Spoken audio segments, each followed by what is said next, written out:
A decade earlier, psychologist Stanley Milgram had also looked at how we respond to authority.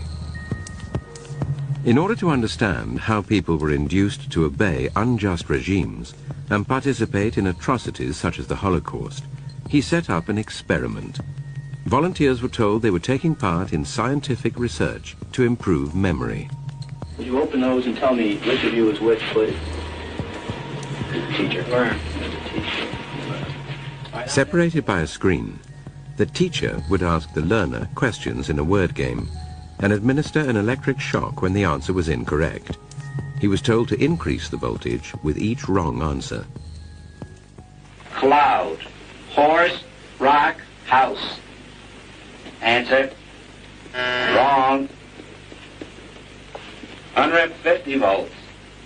Answer, horse. Oh. Experiment, that's all. Get me out of here. Get me out of here, please. Continue, please. Go right on. I refuse to go on. Let me out. You refuse to go on? The experiment requires you continue, teacher. Please continue. Participants didn't know that the learner was really an actor and the so-called shocks harmless.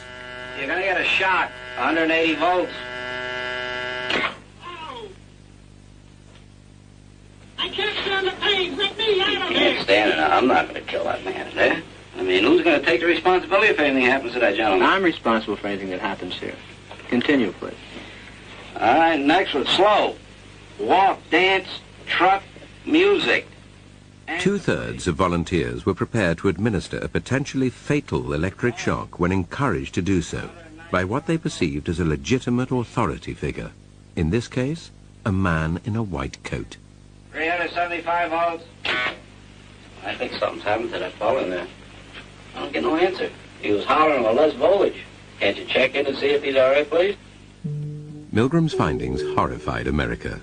They showed that decent American citizens were as capable of committing acts against their conscience as the Germans had been under the Nazis.